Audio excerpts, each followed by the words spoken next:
Well, good morning, friendly friends, and welcome back to Dave's Mandarin Chinese Classroom. 欢迎你们到德伟老师的中文教室。Hello, I'm Teacher Dave. 我就是德伟老师。德伟老师，老师 is teacher.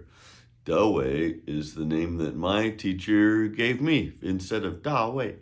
We had two Davids in the class, so there was a 大卫 and a 德伟. And I got to be the Dewey, so I was always thankful for that. 谢谢你，华老师. Thanks for giving me the name, 华老师. Very nice of you. So this is going to be really fast. A couple of quick things. I want to discuss making flashcards, which is really silly, and you guys can probably actually teach me because I'll bet that there are a lot of apps and things available on the phone probably for making and studying Chinese. But I'll show you how I used to do it back in the old days. Of course, I was taking classes, and my grades were cumulative, or the subject matter was always cumulative. So if you learn a character, you're responsible for that character for the next 3 years. So I was really keeping track of everything.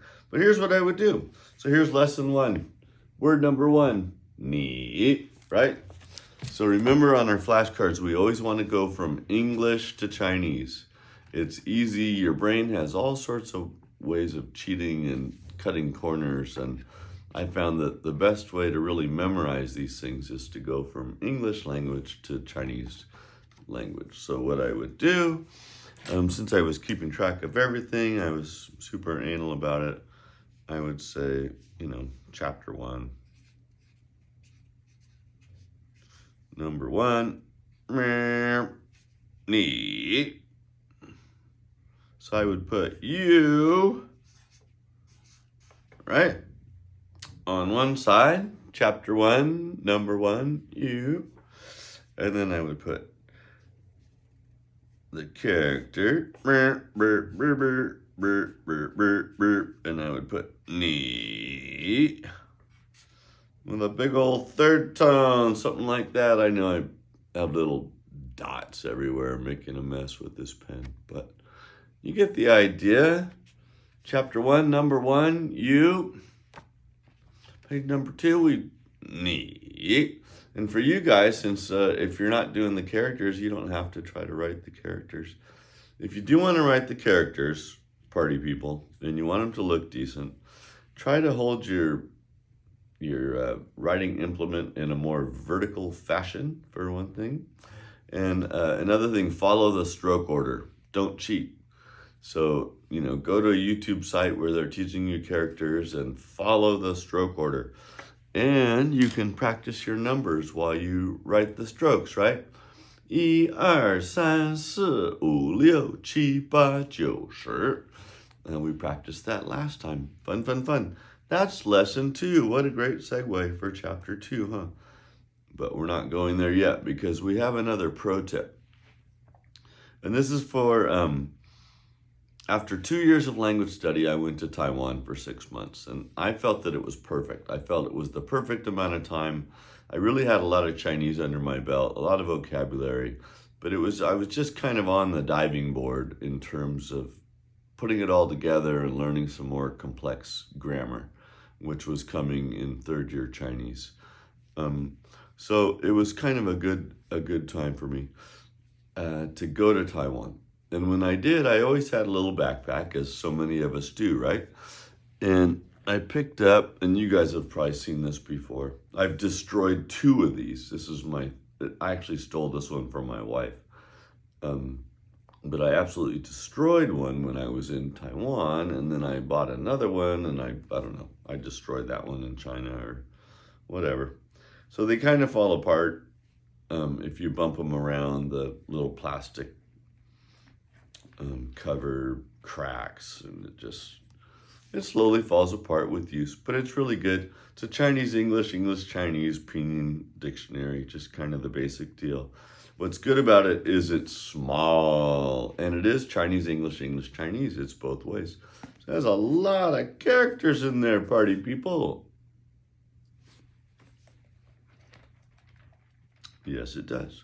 But the other part of this is I had a little spiral notebook. You know the one. It's no bigger than this dictionary. It has little spiral rings on this side.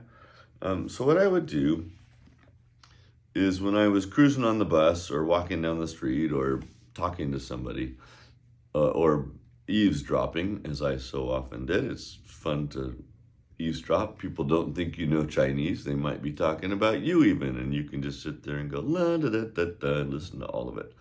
But anyway, so you hear a word that, it's, you didn't get that one. You get out your little spiral notebook, you write it down right away. Dictionary can stay at home, doesn't even have to be there. So your spiral notebook, you're like collecting words from your everyday life that you are, context specific. It might be at school, it might be at the market, it might be on the bus, it might be wherever. So they're relevant to your life as you're living it in Taiwan or China. They're context specific, right? So you're gonna be able to piece together a bunch of vocabulary, hopefully around that, site or topic eventually.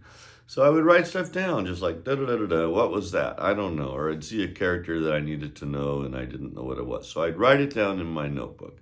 And then when I get home later, I'd get out the dictionary and I'd fill in the blanks and try to figure it out. It's like, it's kind of like a puzzle, looking up characters and trying to figure out tones and what did I miss. And then I would also write that in my spiral notebook, or I might rip out the page and write it all cleanly. But eventually I ended up with this great spiral notebook of all these great words. I think I filled up 2 of them when I was in Taiwan. And then later on when you're on the bus or you have a quiet moment, you can pull that out and study it. And again, what's great about that is that it's vocabulary and grammar and characters that are relevant to the life that you are living every day. You're going to see those characters again and again and again, and it's really going to get cemented into your Chinese speaking life. So those are my 2 little pro tips. Kind of, obvious maybe, but maybe not. I don't know. Maybe it's helpful. I found those 2 things to be really helpful. What I liked about the flashcards too is you can make them small and you can take them with you. And I was kind of nuts about it. So what I would do again, sort of like, when you go through your flashcards, what I would always do is if I got it right, I'd put it on the right side. If I got it wrong, I'd put it on the left side and then review it until I got them all right. And they were all on the right side. And then I'd put them all back on the left side again and do it all over. But I was kind of nuts about it. But what's nice about those little flashcards, if you take your whatever this is, 3 by 5, you can cut it into 3, 1, 2, 3. Then you have these nice little cards that can go in your pocket. And you can take them out with you if you go for a hike or a walk or whatever. You're in a lovely meadow, the birds are chirping, the brook is babbling, and you can pull out your flashcards and be a Chinese studying nut like I was. Yay! So that was it. Those are my 2 little pro tips. And have a great day. If you think about it, please subscribe to the channel and like the video and share it with your Chinese studying friends. Thanks again. And this is Dave at Dave's Mandarin Chinese Classroom signing out for now. Bye, friends.